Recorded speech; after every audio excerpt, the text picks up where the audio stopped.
শেখ হামদানের কাছে এত টাকা আছে যে যদি ২০০ জন লোক এই টাকা গুনতে বসে তবে তাদের ১ বছরের মতো সময় লেগে যাবে। আজকের এই নতুন ভিডিওতে আপনাদের আরও একবার স্বাগত জানাই। বন্ধুরা, দুবাইয়ের রাজ পরিবারের সামনে ছোটখাটো টিভি তাড়া করা কোনো সাধারণ শ্রমিকের চেয়ে কম নয়। এর একটাই মাত্র কারণ, আর তা হলো টাকা। বন্ধুরা, আজ আপনারা জানবেন দুবাইয়ের রাজ পরিবারের কাছে কত টাকা আছে। সব সময় পানির মতো টাকা ওড়ানোর পরেও কেন এই পরিবারের টাকা শেষ হয়ে যায় না, এই বিষয়ে বিস্তারিত জানার আগে দুবাইয়ের যুবরাজের দিকে একবার নজর দেওয়া জরুরি। দুবাইয়ের যুবরাজের পুরো নাম শেখ হামদান বিন মোহাম্মদ বিন রশিদ আল মাকতুম, কিন্তু পুরো বিশ্ব তাকে তার ইনস্টাগ্রাম নাম ফাজ্জা নামেই বেশি চেনে। তার কাছে এত টাকা আছে যে যদি ২০০ জন লোক এই টাকা গুনতে বসে তবে তাদের ১ বছর সময় লেগে যাবে। চলুন তাদের ১,০০০ কোটি টাকার প্রাইভেট ইয়টের দিকে একটু নজর দেওয়া যাক। এই ইয়টে এমন শান্তি এবং আরাম পাওয়া যায় যা হয়তো বড় বড় কোনো 7 স্টার হোটেলেও পাওয়া যাবে না। এই 7 স্টার ইয়টে ২৪টি রুম তো শুধু চাকরদের জন্যই রয়েছে, যারা পরিষ্কার পরিচ্ছন্নতা থেকে শুরু করে সুস্বাদু খাবার বানাতে এক্সপার্ট। এই ইয়টটি শেখ হামদান শুধু ৫ থেকে ১০ জনের পার্টির জন্যই ব্যবহার করে থাকেন।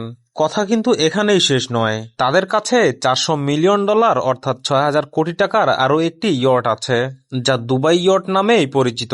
এই ইয়টে ৪৮ জন রাজকীয় অতিথি অত্যন্ত আরাম আয়েশে জীবন কাটাতে পারে। এছাড়াও এতে ৯০ জন কর্মচারীর রুমও রয়েছে, যারা ভাসমান এই ৬,০০০ কোটি টাকার জাহাজে সেবা প্রদান করে। শেখ হামদানের কাছে এর বাইরেও ৩০০ ফুট লম্বা দুবাই সুপার ইয়ট এবং ১৮০ ফুট লম্বা কোয়াট্রোলে শ্যাডো রয়েছে। শেখ হামদানের ভাই মনসুরও তার ভাইকে একা এগিয়ে যেতে দেননি। তিনিও $১০ মিলিয়ন অর্থাৎ ১৫০ কোটি টাকার একটি ইয়ট কিনে ফেলেছেন, যা কোড ৮ নামে পরিচিত।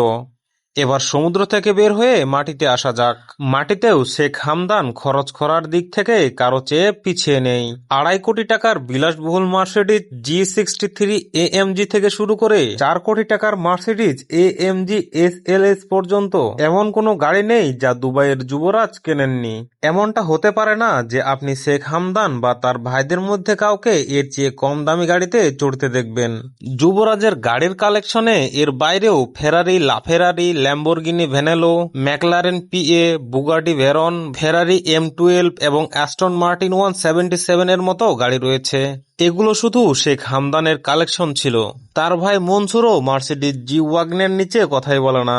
আর শেখ পরিবারের পুরো ফ্যামিলির অবস্থাও একই রকম। এই পরিবারের কাছে বিশ্বের সবচেয়ে দামি গাড়ির মোট সংখ্যা ১০০-র বেশি, যার মধ্যে গাড়ির সুপরিচিত নাম BMW, রোলস রয়েলস, মার্সিডিজ, ফেরারি এবং ভিনটেজ গাড়ি অন্তর্ভুক্ত রয়েছে। এবার কথা বলি শেখ হামদান গাড়ি আপগ্রেড করতে কত টাকা খরচ করেন। তাদের আপগ্রেড এমন হয় না যে গাড়িতে লেদারের সিট কভার লাগিয়ে নিল বা ফ্রন্ট ক্যামেরা বসিয়ে নিল, বরং তাদের আপগ্রেডের উদ্দেশ্য হয় গাড়ির উপর ২৪ ক্যারেট সোনার প্রলেপ বা কোটিং করানো, যা আপনারা এখন স্ক্রিনে দেখতে পাচ্ছেন। একটি ছোট সোনার সেটের দামই ২৫ থেকে ৩০ লাখ টাকা হয়। সেখানে পুরো গাড়ির গোল্ড প্লেটিং এর দামের আন্দাজ আপনারা নিজেরাই করে নিন। কমেন্ট সেকশনে গোল্ড প্লেটেড গাড়ির কোটিং এর দামের আন্দাজ অবশ্যই জানাবেন। আপনারা কি জানেন এর চেয়ে বড় বিষয় কি? ৪০ কোটি টাকার উট। জি হ্যাঁ, শেখ হামদান একবার এক জায়গায় একটি অত্যন্ত সুন্দর উট দেখতে পান।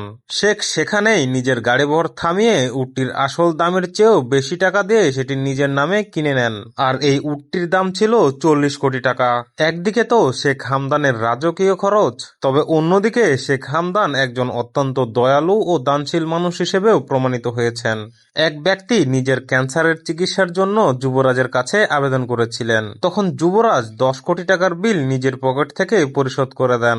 এছাড়া যুবরাজ দুবাইয়ের একটি মানসিক হাসপাতালে বিনামূল্যে চিকিৎসার জন্য ৯ কোটি টাকাও দান করেন। শেখ হামদান এবং দুবাইয়ের রাজ পরিবারের এই রাজকীয় খরচ ও দয়াশীলতা সম্পর্কে আপনাদের মতামত নিচে কমেন্ট সেকশনে অবশ্যই জানাবেন। দেখা হবে পরবর্তী একটি ভিডিওতে।